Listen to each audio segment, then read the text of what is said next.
En ce moment même, pendant que tu regardes cette vidéo, tu es entouré d'au moins 7 opportunités qui pourraient changer ta vie. Mais tu ne peux pas les voir. Et ce n'est pas de ta faute. Ton cerveau a été programmé pour les filtrer, mais si je te disais que dans les 30 prochaines minutes, je vais te montrer exactement comment inverser cette programmation. Reste avec moi.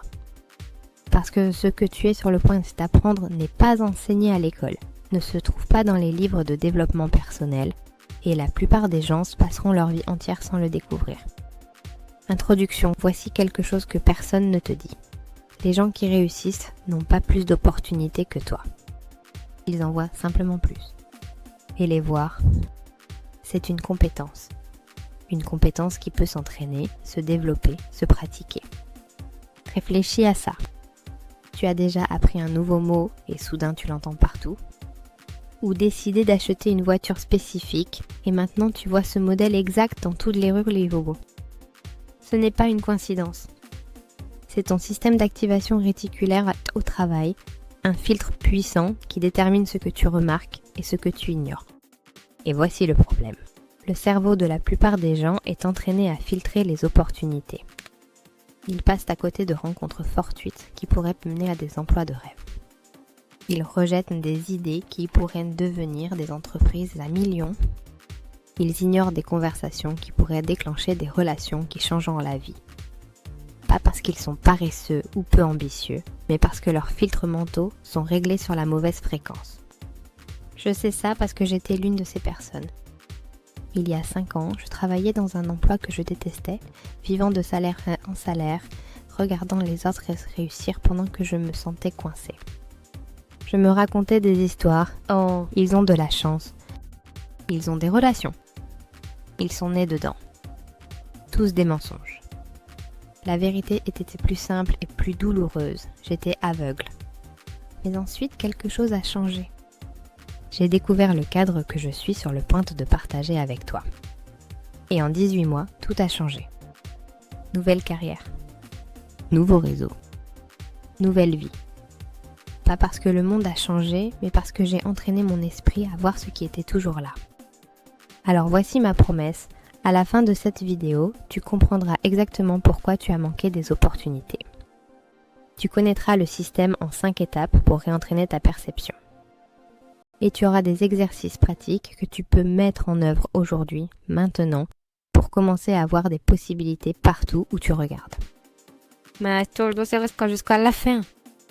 Parce que la technique la plus puissante, je la garde pour les 5 dernières minutes. Et je te garantis, c'est quelque chose que tu n'as jamais entendu auparavant. Ça te va ?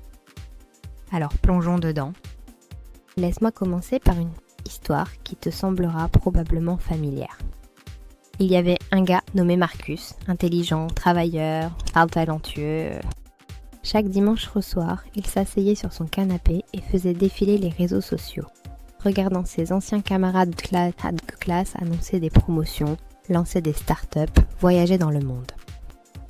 Et il se disait « Comment font-ils ça ?» Il appliquait les mêmes stratégies de recherche d'emploi, assistait à des événements de networking. Il lisait même des livres de développement personnel.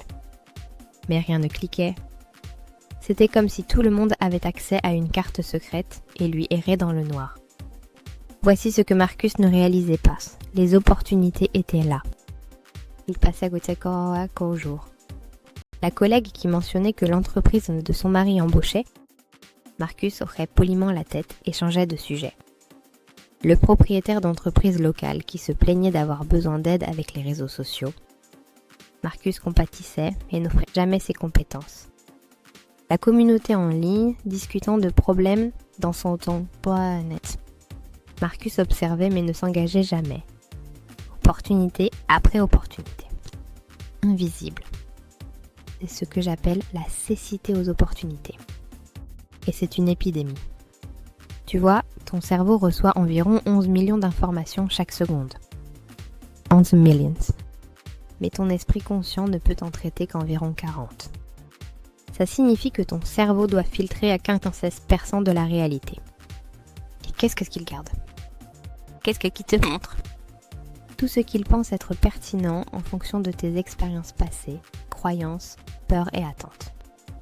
Si tu as été conditionné à croire que les opportunités sont rares, ton cerveau les filtre.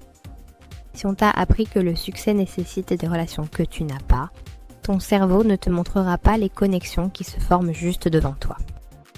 Si tu crois que tu n'es pas le genre de personne qui a des coups de chance, ton cerveau s'assurera que tu ne les remarques pas. Ce n'est pas personnel. C'est neurologique. C'est pourquoi deux personnes peuvent entrer dans la même pièce et avoir des expériences complètement différentes. Une personne voit dans des partenaires nos potentiels, des collaborateurs, des mentors. L'autre voit un cocktail ennuyeux. Même pièce. Filtrées différentes. Et voici l'ironie cruelle, plus tu passes de temps sans voir d'opportunités, plus ta cécité se renforce. Ton cerveau utilise l'expérience passée pour prédire l'avenir. Donc si tu n'as pas vu d'opportunités avant, ton cerveau suppose qu'elles ne sont pas là. Ça devient une prophétie autoréalisatrice. C'est pourquoi les gens restent coincés pendant des années, voire des décennies. Ils ne sont pas paresseux. Ils n'ont pas de malchance. Ils ne sont pas invincibles. Ils sont juste aveugles. Mais voici la bonne nouvelle, et je veux dire vraiment bonne nouvelle. La cécité est réversible. Tu peux réentraîner les filtres de ton cerveau. Tu peux ajuster ton système d'activation réticulaire. Tu peux développer ce que j'appelle la vision des opportunités. Et une fois que tu le fais, le monde se transforme. Soudain, tu ne cherches plus d'opportunités. Tu nages dedans. Elles sont partout. Dans les conversations, dans les problèmes, dans les changements, dans le chaos. Tu te demandes comment tu as pu les manquer. Mais ça nécessite un système spécifique, une méthode. Et c'est exactement ce que nous allons explorer. Étape 1. Brise la prison de la reconnaissance des modèles. Voici ton premier défi.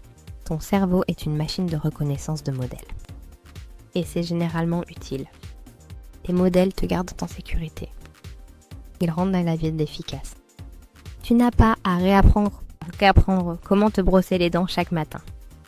Mais les modèles créent aussi des prisons. Tu prends le même chemin pour aller au travail. Commande le même café. Parle aux mêmes personnes. Consomme le même contenu. Vis la même semaine 52 fois par an et appelle ça une vie. Et dans ce confort, les opportunités suffoquent. Parce que les opportunités existent dans la nouveauté, dans la déviation, dans l'inconnu. Laisse-moi te parler de Sarah. Elle travaillait dans le marketing depuis 8 ans dans la même entreprise. Bon travail. Salaire décent. Ennui écrasant pour l'âme. Elle rêvait de créer sa propre agence mais n'avait aucune idée par où commencer. Puis un jour, son café habituel était fermé pour rénovation. Agacée, elle marcha 2 pâtés de maison plus loin vers un endroit où elle n'était jamais allée. Là, elle entendit 2 personnes discuter de leur expérience cauchemardesque avec leur agence de marketing actuelle. Sarah se présenta. Eut une conversation. 3 semaines plus tard, ils devinrent ses premiers clients. En 1 an, elle avait quitté son emploi et construit une entreprise florissante. Un café fermé. Une petite déviation du modèle. La vie changeait. Maintenant, était-ce de la chance? Non. Parce que voici ce que Sarah a fait que la plupart des gens ne font pas. Elle était attentive. Elle était ouverte. Elle a brisé son modèle et est restée alerte en territoire inconnu. Voici ton premier exercice pratique, et je veux que tu le fasses vraiment, le défi de briser les modèles. Pendant les 7 prochains jours, change un modèle habituel chaque jour. Pas des choses énormes. De petites déviations. Jour 1. Prendre un chemin différent pour rentrer. Jour 2. Commande quelque chose que tu n'as jamais essayé. Jour 3. Assure-toi à un endroit différent au travail ou dans ton bureau ou à domicile. Jour 4. Appelle quelqu'un que tu textes habituellement. Jour 5. Parcours une section d'une librairie ou d'un site web que tu ignores normalement. Jour 6. Assiste à un événement en dehors de tes intérêts habituels. Jour 7. Engage une conversation avec quelqu'un que tu éviterais normalement. Pourquoi ça marche ? Parce que quand tu brises les modèles, ton cerveau doit se réveiller. Il ne peut pas fonctionner en pilote automatique. Il doit traiter de nouvelles informations. Et dans cet état de vigilance, tu remarques des choses, des détails, des possibilités, des opportunités. De plus, des chemins différents croisent des personnes différentes. Des environnements différents exposent des problèmes différents. Des problèmes différents ont besoin de solutions différentes. Et peut-être, juste peut-être, tu es la solution que quelqu'un cherche. Mais tu ne le sauras jamais si tu es toujours en pilote automatique, marchant sur les mêmes chemins familiers. Le philosophe Héraclite a dit « Nul homme ne se baigne 2 fois dans le même fleuve, car ce n'est pas le même fleuve et ce n'est pas le même homme. » Ton monde change constamment. Nouvelles personnes, nouveaux besoins, nouvelles possibilités. Mais si tu répètes les mêmes modèles, tu es aveugle au changement. Alors brise le modèle. Juste une petite rupture par jour. Regarde ce qui se passe. Maintenant, certains d'entre vous pensent « C'est tout ? Changer ma commande de café et les opportunités apparaîtront ?» Non. Ce n'est pas de la magie. C'est l'étape 1. Nous construisons un système ici. Chaque étape s'accroît sur la précédente. Alors, passons à l'étape 2. Étape 2. Cultiver la curiosité stratégique. La plupart des gens sont curieux de choses qui n'ont pas d'importance. Les potins de célébrités. Le drame. Les scandales. L'algorithme les nourrit de divertissement et ils le consomment sans réfléchir. Mais il y a un autre type de curiosité. La curiosité stratégique. Et c'est l'arme secrète de chaque aimant pour chaque aimant à opportunité que j'ai rencontré. La curiosité stratégique signifie poser de meilleures questions. Surtout. Quand quelqu'un mentionne un problème, au lieu de hocher la tête avec sympathie, tu demandes « Qu'as-tu essayé jusqu'à présent ?» Quand tu remarques une tendance, au lieu de scroller, tu demandes « Pourquoi ça arrive maintenant ?» Quand quelqu'un réussit, au lieu de te sentir envieux, tu demandes « Quelle est la vraie histoire derrière ça ?» Laisse-moi te présenter David. Garce ordinaire. Travaillait dans le service client pour une entreprise technologique. Un jour, il remarqua que les clients posaient toujours les 3 mêmes questions. Au lieu de simplement y répondre pour la 1000e fois, il devint curieux. Il demanda à son manager « Pourquoi n'avons-nous pas une meilleure documentation pour ces problèmes ?» Le manager haussa les épaules. « On en a, les gens ne la lisent tout simplement pas. » Une personne différente ça serait... David posa une autre question. Pourquoi les gens ne la lisent-ils pas ? Il enquêta. Découvrit que la documentation était enfouie, écrite en jargon technique et obsolète. Alors s'il fit quelque chose d'intéressant. Sur son propre temps, il réécrivit les guides. Les rendit simples, clairs, accessibles. Les envoya à son manager. Le manager les partagea avec l'équipe. D'autres départements remarquèrent. En 6 mois, David fut promu à la tête d'une nouvelle division d'expérience client. Il créa son propre emploi, parce qu'il posait de meilleures questions. C'est la curiosité stratégique. Voici un autre exemple. Tu es à un rassemblement social. Quelqu'un mentionne qu'il est frustré par sa routine de fitness actuelle. La plupart des gens répondent « Ouais, les gyms sont chers » ou « Je sais, hein ?» La curiosité stratégique demande « Qu'est-ce qui ne fonctionne pas exactement ?» Et soudain, tu es dans une vraie conversation. Tu apprends qu'ils détestent le trajet jusqu'au gym. Ils mentionnent qu'ils aimeraient qu'il y ait quelque chose de local. Et peut-être enfin que tu connais quelqu'un qui vient d'ouvrir un studio local. Connexion faite. Valeur fournie. Relation formée. Ou peut-être que tu ne connais personne. Mais maintenant tu es conscient qu'il y a un manque dans les options de fitness locales. Peut-être que c'est une opportunité d'affaires. Peut-être que c'est un problème qui vaut la peine d'être résolu.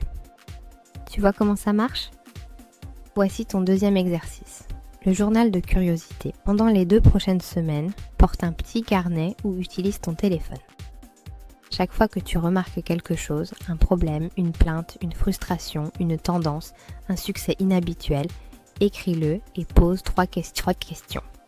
Pourquoi ça arrive? Qui d'autre est affecté par ça? Combien vaudrait la résolution de ça? Tu n'as pas besoin de réponse immédiatement. Demande juste.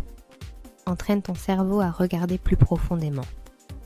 Parce que voici la vérité, les opportunités ne sont que des problèmes déguisés. Chaque entreprise prospère, chaque service précieux, chaque innovation significative existe parce que quelqu'un est devenu curieux d'un problème et s'est resté curieux assez longtemps pour trouver une solution. Steve Jobs a dit, la créativité, c'est simplement relier les choses. Quand tu demandes aux gens créatifs comment ils ont fait quelque chose, ils se sentent un peu coupables parce qu'ils ne l'ont pas vraiment fait, ils ont juste vu quelque chose. Ils ont vu quelque chose. Parce qu'ils regardaient, parce qu'ils étaient curieux. Mais pas une curiosité aléatoire. Stratégique. Dirigée. Intentionnelle. Commence à poser de meilleures questions. Sur ton industrie. Sur les frustrations des gens. Sur les tendances émergentes. Sur les lacunes du marché. Sur pourquoi les choses fonctionnent comme elles fonctionnent. Et voici le truc. Tu n'as pas à résoudre chaque problème que tu remarques. Tu dois juste les remarquer. Parce qu'une fois que tu entraînes ton cerveau à voir les problèmes, il commence automatiquement à voir les solutions. C'est comme ça que la reconnaissance de modèles fonctionne en ta faveur. Une dernière chose sur la curiosité. Elle te rend intéressant. Les gens sont attirés par les personnes curieuses. Ils veulent leur parler. Partager des idées avec eux. Collaborer avec eux. Les personnes curieuses attirent ça les opportunités parce qu'elles s'engagent avec le monde au lieu de simplement y exister. Alors cultive la curiosité stratégique. Pose de meilleures questions. Regarde plus profondément. Reste intéressé. Maintenant, passons à l'étape 3 et c'est là que les choses deviennent vraiment puissantes. Étape 3. La méthode de multiplication des connexions. Voici une vérité qui peut piquer. La plupart des opportunités ne viennent pas de tes capacités. Elles viennent de tes connexions, mais pas de la façon dont tu penses. Les gens entendent connexion et imaginent du networking forcé, des événements avec des badges nominatifs, des conversations superficielles. Ce n'est pas de ça que je parle. Je parle de construction authentique de relations. Et plus importante encore, je parle de devenir un connecteur. Laisse-moi t'expliquer avec une histoire. Il y a une femme nommée Jennifer. C'est une graphiste. Talentueuse, mais il y a 1 million d'autres designers. Ce qui rendait Jennifer différente. Elle ne construisait pas seulement des relations avec des clients potentiels. Elle construisait des relations avec tout le monde. Et elle créait des connexions entre les gens. Elle rencontrait un rédacteur cherchant un développeur web. Elle connaissait un développeur. Introduction faite. Elle entendait parler d'un podcast ayant besoin d'un producteur. Elle connaissait quelqu'un. Connexion créée. Elle ne faisait pas ça pour un retour immédiat. Elle ajoutait de la valeur. Aidait les gens. Devine ce qui s'est passé. Quand ces personnes avaient besoin d'un designer, qui appelait-elle? Quand leurs amis avaient un besoin d'un designer, qui recommandait-elle? Jennifer. Mais voici la magie plus profonde. Chaque connexion qu'elle créait générait 2 nouvelles relations. Le rédacteur et le développeur qu'elle a présenté. Ils se sont tous deux souvenus de Jennifer comme la personne qui a résolu leurs problèmes. Attends, sont devenus des défenseurs. Des ambassadeurs. Partie de son réseau d'opportunités. C'est ce que j'appelle la méthode de multiplication des connexions. La plupart des gens pensent que le networking concerne ce que tu peux obtenir. Faux. Le networking concerne ce que tu peux donner. Spécifiquement, il s'agit de connecter d'autres personnes à ce dont elles ont besoin. Fais ça de façon constante et quelque chose d'incroyable se produit. Tu deviens un hub. Un nœud dans le réseau. L'information circule à travers toi. Les opportunités t'apparaissent en premier, non, parce que les gens savent que tu sauras quoi en faire. Voici comment implémenter ça immédiatement. Commence un système simple que j'appelle connexion à 2 contacts. Chaque semaine, pense à 2 personnes dans ton réseau qui ne se connaissent pas, mais devraient. Peut-être qu'elles sont dans des domaines complémentaires. Peut-être qu'elles font face à des défis similaires. Peut-être qu'elles ont juste une énergie compatible. Envoie un court email ou message les présentant. Salut, personne A. Rencontre personne B. Personne A travaille sur choses pertinentes. Personne B a de l'expérience avec choses pertinentes. Je pensais que vous deux pourriez avoir des choses intéressantes à discuter. Je vous laisse prendre le relais. C'est tout. 2 présentations par semaine. Ça fait 5 cas de connexion que tu facilites par an. Et chacune de ces connexions se souvient de toi. T'apprécie. Te considère comme quelqu'un qui ajoute de la valeur. Mais ça va plus loin que ça. Quand tu penses constamment à qui pourrait aider qui, tu entraînes ton cerveau à voir les opportunités de connexion partout. Tu rencontres quelqu'un dans un café et au lieu d'avoir juste une conversation agréable, tu penses « Le défi de cette personne ressemble à ce qu'Amy traversait. Je devrais les connecter. » Tu lis un article et penses « Ce serait parfait pour James, laisse-moi lui envoyer. » Tu entends parler d'un événement et penses « Sarah adorerait ça, laisse-moi la prévenir. » Tu deviens un distributeur de valeur. Et la valeur revient où ? À sa source. Malcolm Gladwell parle des connecteurs dans son livre The Tipping Point. Ce sont des gens qui semblent connaître tout le monde, qui font bouger les choses, qui sont toujours dans le flux. Tu peux devenir cette personne, pas par manipulation ou extraction, mais par service authentique, en étant la personne qui connecte les gens aux opportunités. Et voici le beau paradoxe, plus tu donnes d'opportunités, plus elles te reviennent. Parce que les gens veulent atteindre l'appareil.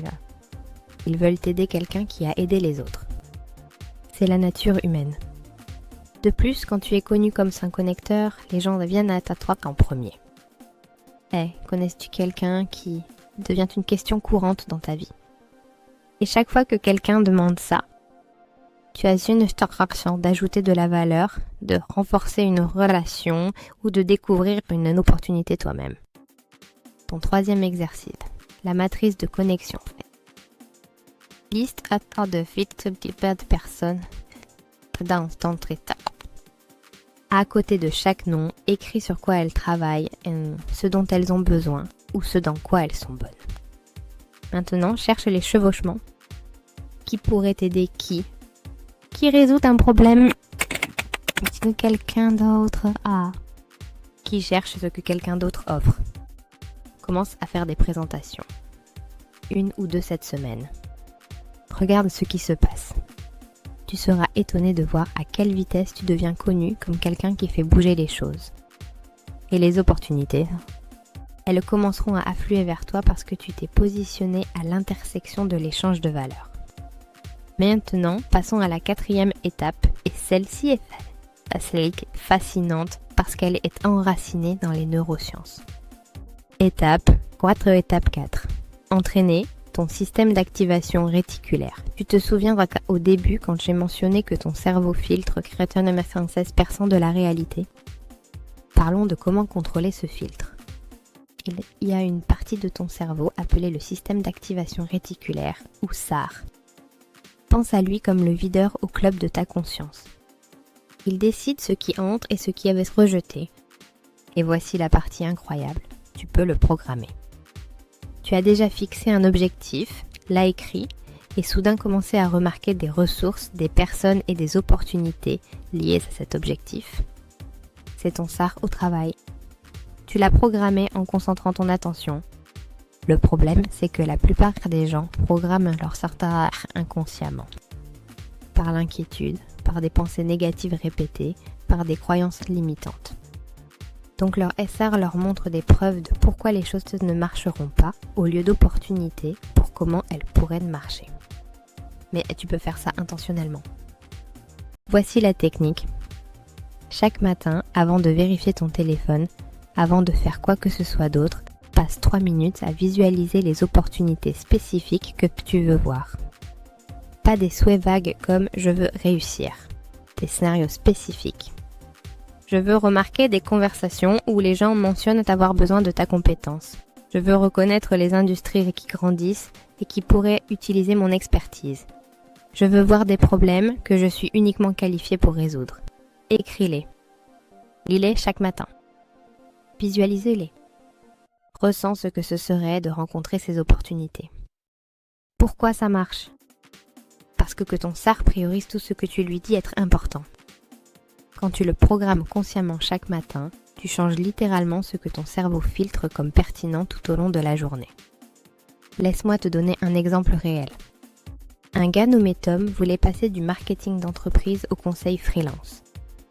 Chaque matin, pendant 30 jours, il visualisait avoir des conversations où des propriétaires d'entreprises mentionnaient leur frustration avec leur marketing. Il s'imaginait reconnaître ces moments et offrir de l'aide. 3e semaine, il est au match de football de son enfant. Engage une conversation avec une autre parent qui possède un restaurant local. Le gars mentionne, de façon décontractée, qu'il dépense une fortune en publicité qui ne fonctionne pas. L'ancien Tom aurait dit « c'est nul mec » et aurait parlé du match. Le nouveau Tom, avec un cerf programmé, a reconnu l'opportunité immédiatement. Il a offert d'auditer le marketing du restaurant gratuitement. L'a fait. A trouvé des inefficacités massives. Le propriétaire était tellement impressionné qu'il a embauché Tom comme consultant et l'a référé à 3 autres propriétaires d'entreprise. Premier client d'un match de football. Parce que le cerveau de Tom était entraîné à reconnaître ce modèle spécifique. Voici ton 4e exercice. Programmation matinale du SAR. Chaque matin, verset 1, écris 3 modèles d'opportunités spécifiques que tu veux remarquer aujourd'hui. Visualise-toi en train de les rencontrer. Décide à l'avance comment tu répondras quand tu les verras. Fais ça pendant 30 jours. Je te promets, ta perception se transformera. Mais il y a une 2e partie de l'entraînement du SAR. Avant d'entrer dans n'importe quelle situation, une réunion, un événement social, même un voyage à l'épicerie, demande-toi, quelle opportunité pourrait exister ici que je manque habituellement ? Juste poser cette question prépare ton SAR à chercher des réponses. Tu es à une conférence. Au lieu de penser « j'espère que ce ne sera pas ennuyeux », demande-toi, quelles opportunités sont dans cette salle ? Ton cerveau commencera à scanner. Chercher. Connecter. Tu es dans une situation frustrante. Au lieu de simplement te plaindre, demande « quelle opportunité est cachée dans ce problème ?» Ton cerveau passera du mode victime au mode solution. Ce n'est pas de la pensée positive. Ce n'est pas du manifesting ésotérique. C'est de la science cognitive. Ton cerveau est un outil puissant. Si cette vidéo a changé ta façon de voir le monde, si tu comprends enfin pourquoi tu as manqué des opportunités et quoi faire à ce sujet, fais-moi une faveur. Clique sur le bouton d'abonnement. Parce que je crée du contenu comme ça chaque semaine. Des stratégies profondes, pratiques, qui changent la vie et qui fonctionnent vraiment dans le monde réel. Active les notifications pour ne jamais manquer une vidéo. Ton futur te remerciera. Laisse un commentaire ci-dessous en me disant quel est le premier modèle que tu vas briser cette semaine. Je lis chaque commentaire et je veux entendre ton engagement. Le rendre public le rend réel. Et si tu connais quelqu'un qui a besoin d'entendre ça, quelqu'un qui est coincé, qui est frustré, qui se demande pourquoi les opportunités lui passent sous le nez, partage cette vidéo avec lui. Tu pourrais juste changer sa vie. Enfin, clique sur le bouton « J'aime ». Ça dit à YouTube de montrer cette vidéo à plus de gens. Et ce message, ce système, il doit atteindre autant de personnes que possible. Souviens-toi, les opportunités sont partout. Tu dois juste entraîner ton esprit à les voir. Maintenant, vas-y. Brise un modèle. Pose une meilleure question. Crée une connexion. Programme ton SAR. Lance une expérience. Ta vie t'attend de l'autre côté de ta cécité. On se voit dans la prochaine vidéo.